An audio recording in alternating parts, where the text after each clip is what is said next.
Welcome back to Small Caps, ladies and gentlemen. Kerry Stevenson is my name, and today I'm talking with Mike Young. He's the CEO and Managing Director of Frontier Energy. The ASX code will be, because it'll be next week, the March 2022 FHE. Now, Frontier Energy are over in WA. They're into solar and hydrogen and all things green.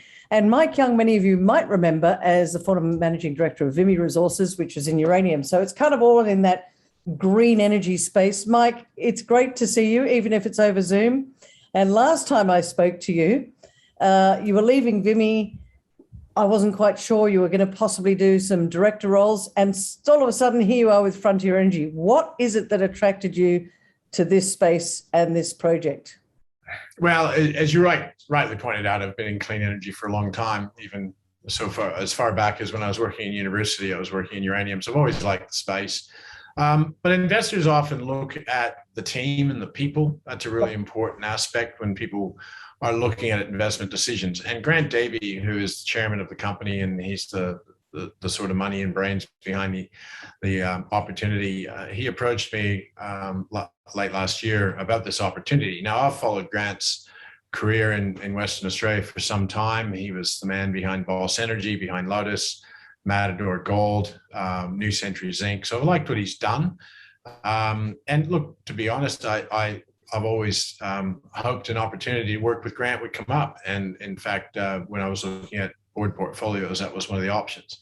But he came to me with this project, and we drove down south of Perth. It's 90 minutes, and we stood on the paddock that will become our first 100 meg solar farm. And it's extraordinary what a site visit to a flat bit of land on a sunny day will do, but you could just see it all in front of you. You know, we had big power lines going past us. There's a gas pipeline close by. There's an aluminum refinery about 7 kilometers to the east, which, you know, ultimately the aluminum refineries in Western Australia need some deep decarbonization. So I could see infrastructure, I could see customers, I could see the sun, and I could see the land, and it just all added up. And I guess you have an epiphany, and you just go, I've got to get involved in this. And when you say this, so let's just bring this back a little bit for our listeners that might not know Frontier Energy. And as I said, you're listing in early March 2022. It's the Bristol Springs Green Energy Project. So big land, as you said, 90 minutes south of Perth. Do you own the land? How's this going to work? I'm looking at it from an investor point of view. You'd actually painted a really interesting picture, but I want to just get to the basics and then move on up. Sure. So Bristol Springs Solar is a private company that we've purchased. It's been going since about 2018. The guys behind it originally started buying land in that area down near Waroona. They initiated studies. They initiated what we call the ETAC, or the Electrical Transmission Access Contract with Western Power. They initiated the development application. So that's been done. The DA, the development application is finished with the Shire. And the ETAC with Western Power is in progress, and we'd expect to see that in April. Now, the key thing is that this is freehold land, so that's really important. So Grant got involved with the project, and so as you say, we'll list next week. The initial project is a 114 megawatt DC solar farm. The prospectus has quite detailed information on the technical merits and aspects of that particular solar farm. We'll probably put about 100 meg into the grid, but the company's goal is to expand the solar footprint and move into other renewable energy and hydrogen and battery storage and things like that. So we have a really a strong foundation with that first solar farm, but then we want to move into the other clean energies as we go along. How complex are solar farms to get up and running, and how many others are there over in Western Australia? Because here over on the east coast of Australia, there are lots of solar farms coming up. I just want to know, have you, I guess, first mover advantage, have you got an advantage? What's the market like over there, and what's the demand? Yeah, that's a really good question. So we don't have the population and the I guess the big grid that they have over east. The south, what we call the Southwest Interconnected System, is a smaller grid than over east. It runs from Albany over to Kalgoorlie, up to Geraldton, down to the southwest. So it's a really small part of the entire state, and it's disconnected from the East Coast. So we have no connection with the East Coast. So Okay. what happened several years ago on the East Coast, of course, is that there was a proliferation of wind and solar projects, and now that's, I'm not going to say it's choked the grid, but it certainly has delivered lower cost to the energy users over there. Whereas in Western Australia, we just haven't seen that growth yet. We've got a completely different market. The distributor of the network, Western Power, is state-owned, as is Synergy, who is the retailer. So it's been kind of a closed market, and we just haven't seen the growth of clean energy projects. There are a lot of windmills going up, but not that much solar. It's only about 200 megawatts. But is there a requirement for solar? You've got a lot of gas over there, haven't you, over in WA? Yeah, I'll come to that in a bit with our growth strategy. But in terms of solar, you would think in a place like Western Australia, which has, I don't know, 221 sunny days a year, the same amount of cloudy days in Vancouver, I might add, which is why I stayed in Australia, and lots of flat land, you would think that, gosh, why haven't you got solar farms everywhere? Well, the answer to that is infrastructure. So the key thing is, yes, you might have power lines screaming by a farm, but unless that power line has a break in it at what's called a power terminal, where you can put transformers in, you're not going to stand there with a couple of battery clips, going to put it up onto the wires. So we've got that advantage. Where the farm is located is directly next to several power lines. There's a terminal there called Landwehr. We have an agreement with Western Power to get access to that terminal. The gas pipeline goes by the project. So in the future, when we develop hydrogen, we've got the option of mixing that in with the domestic gas. And 7 kilometers to the east of us is the Wagerup Aluminum Refinery, which is one of the largest consumers of power. Aluminum is one of the largest consumers of power on Earth. So, is it really? Okay. Yeah, so they're going to have a challenge going forward with all this sort of ESG and the need for greener energy. These aluminum. Yeah. Well, that's right. And we're in what I call the Golden Triangle. So to the north of us goes Kwinana, which is a heavy industry area south of Perth. Then we've got the Port of Bunbury, which is a really important aspect of our future plans. And then you've got the town of Collie, which is a coal generating power station that the state wants to shut down. So we're just completely surrounded by potential. And down the Darling Scarp, you've got 4 aluminum refineries. So we're just surrounded by potential. And that's why I like the location of the project and the fact that we're moving into clean energy at an early stage. What are the challenges facing? Because it sounds good. You've got the freehold land, you've got customers around you, you've got what's it called? A terminal, a power terminal close by that you can access. It sounds to me like a lot of boxes has been ticked. You've bought the Bristol Springs project. They've done a lot of the, I guess, foundation work. Tell us some of the challenges as you look at this project, or is it all sweetness and light?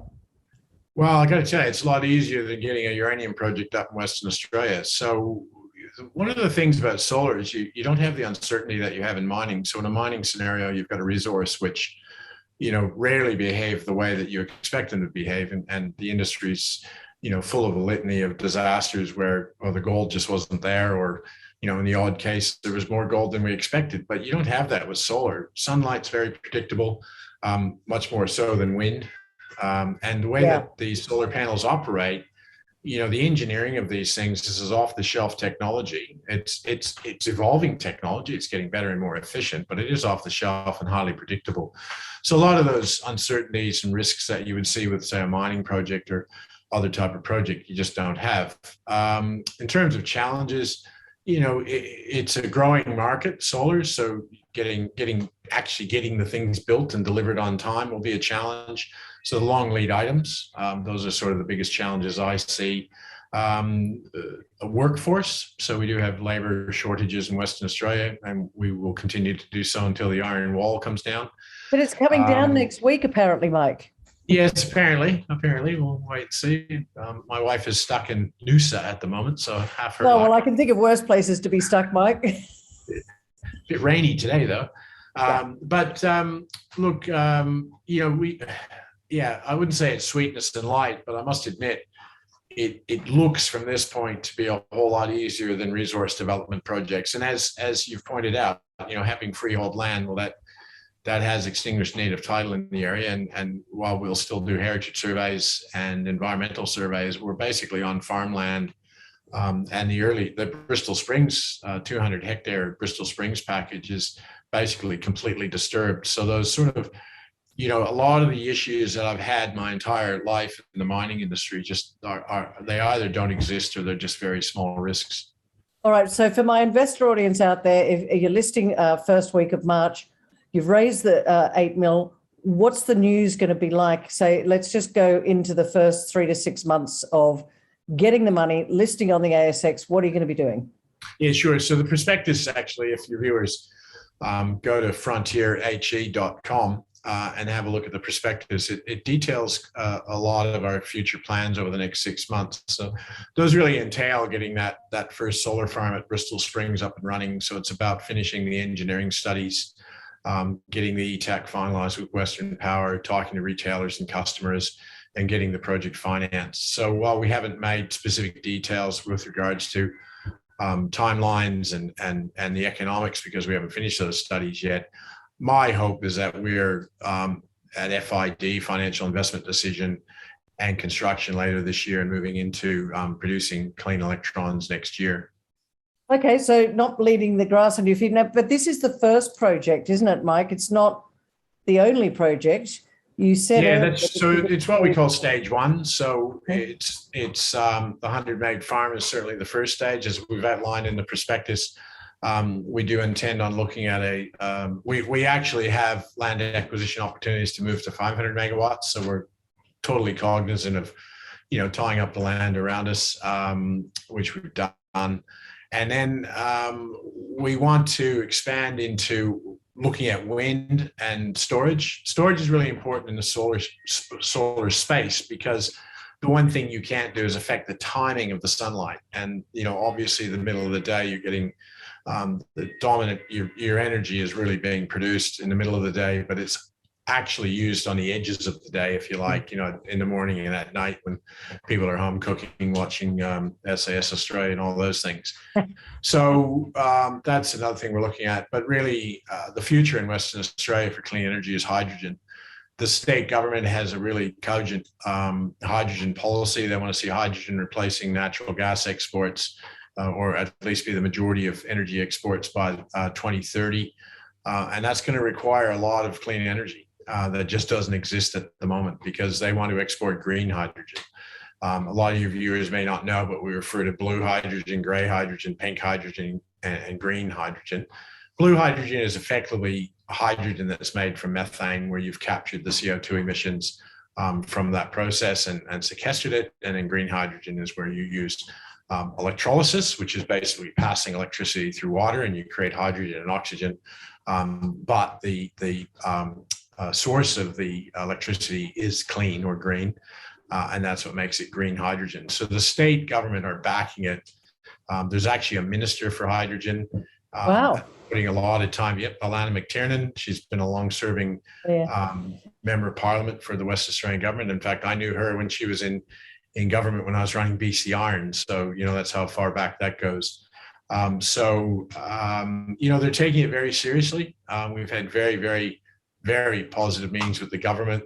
And, frankly, it's kind of a relief. As I get older and more feeble, it's a relief. Mike, we're about the same age, so be careful. That's right. It's a relief to actually be working on a project that is really strongly backed by the government. You talked earlier, there's a couple of things I want to ask you about, but before I get into sort of the first mover advantage, when we talk hydrogen, from what I understand, you need about 10 litres of water for about a kilo of hydrogen. Roughly, where are you going to get the water from? Is it prevalent down there? Is there going to be a challenge with water access? That's actually a trade secret, that one. So we're I love to hear it. Listen, Mike, none of me and my 20,000 subscribers will tell us so. That's right. You can tell us. You are good at keeping a secret. I must give you that. No, we're aware of that, and we've already started discussions with water providers on that. Yeah. Okay. All right, so that's not a challenge. First mover advantage that you said earlier, is there a barrier to entry for something like this? I mean, is there a lot of work? I know that with Bristol Springs, they have done a lot of foundation work, but is it going to be easy because I think you're one of the first pure solar plays on the ASX. So I think, correct me if I'm wrong, audience. Yeah, please do, because we think we are too. Is it easy for others to emulate what you're doing? And therefore, because what I'm thinking for my audience is looking at the investment thesis, does first mover advantage give you the opportunity to corner the market? Well, not corner the market. It's a big market. It's going to be a big market. As I said, the amount of clean energy we're going to require in the state is huge. Okay. Technically, it's easy to do. It's a timing issue. And so we're, 2 years down the track coming on to the ASX. Somebody starting today is not going to catch up with us for at least 2 years. And so that's the advantage. It's a timing thing. Technically, it's not hard to go buy land. It's not hard to go and order the panels and get them constructed. There's EPC contractors who can do this, right? So it's not a technical challenge. It's a timing challenge. And that's really where our advantage is. So by the time other companies have come into the space and built solar farms, in Western Australia and got attached to the grid, we're going to be a long way down our plan towards alternate sources of energy and storage. All right, Mike. Well, we're running out of time. One of the things I always like to finish up with, Mike, is, wait for it, 3 reasons why because our audience is very much an investor audience. They're hard-earned money. By the way, ladies and gentlemen, do your own research. This is not financial advice. But I really want to find out why Frontier Energy people should be sitting up and taking notice. Listing next week, first week of March. Well, because it's me. No. Well, actually, to be fair to you, and I'll just remind people, I've often said this, Mike, that you've got to look at people and projects. And Mike Young, look, we'll forgive him, he's Canadian, but he has lived in Australia for a long time, but he's done it before. BC Iron, Vimy Resources. So an executive that understands how to get projects from a standing start and move them along and create value. So I just wanted to throw that in because it is important, because I knew you wouldn't say it. But yeah, you took the words right out of my mouth. No, you're right. I'm a doer. BC Iron, we went from first drill hole to first iron ship in under 4 years. Tough to do in this current regulatory environment, but we did it. So I don't stand still. I've got ADHD, which probably comes as a surprise to you. And so I'm always moving. And that's the same as Grant Davey, our chairman, and the man who basically brought this project into the company through Matador Capital. So Grant is the same. You look at his track record of building projects, and it's better than mine. So you're backing a couple of people who've done this. We do things, we get stuff done. We believe in this project. That's one thing I never do, is get involved in a project I don't believe in. My dad said I'd make a very bad liar because I've just got a bad memory and I'm hyper, right? So I just believe in the project. Grant believes in the project, and we've got the government backing us. So people, you can have the best project in the world. If you haven't got the right people, it's not going to get up. But conversely, if you've got the right people with a crap project, it's not going to get up. But we've got both. So that's a really key thing. Second thing from an investment standpoint is that ESG investment is becoming more and more prevalent. You're getting lots of money coming in from sovereign wealth funds and large funds that are looking for ESG investment. There's not a lot of space in the public space. A lot of this work, because if you're just building a solar farm, the margins are actually quite small. So what you tend to get are large sovereign wealth funds and hedge funds coming in, because they're getting a nice IRR of 8 to 12%, which is fantastic in this current age of low interest rates. But we've got this growth strategy moving forward. So it's not just about the initial farm, it's about using that as a springboard to growth. And it gives you an opportunity to invest in what is a pure ESG investment. And I can't remember the third one. I did have one in. Well, let's finish up with this one then, Mike. Talk to us just briefly about your growth strategy let's make that one the third. Let's just go, Yeah. what's the growth strategy? Oh. Because that's what I think investors want to know. Yeah, and that's important, right? So it's not just about building up first farm. So I'm absolutely, I just want to get that first thing built. The credibility and the access to capital that gives you is really important to our growth. So the growth is about, and we have expanded on this in the prospectus if you want to read into that. The growth is about expanding the solar footprint, looking at wind energy, looking at battery storage, and then looking at hydrogen, both as an energy storage and as a fuel for industries in Western Australia and for export. So, we've got big plans. We want to grow the company quickly, and we certainly want to move into that hydrogen space. Well, lots to take in, ladies and gentlemen. There you have it. Two executives, both with ADHD, not letting the grass grow under their feet, getting things done, moving forward at a rapid pace. They will be listing the ASX code, as I said, at the start will be FHE. Check them out, but not until they list next week. Or you can go to Frontier HE, that's H for Harry, E for energy.com, frontierhe.com, download the prospectus, get yourself educated, understand what they're doing and how fast they'll be growing that growth strategy under Mike Young's leadership. We'll be going fast. Mike Young, thank you so much for joining me today on Small Caps. Look forward to speaking with you again real soon.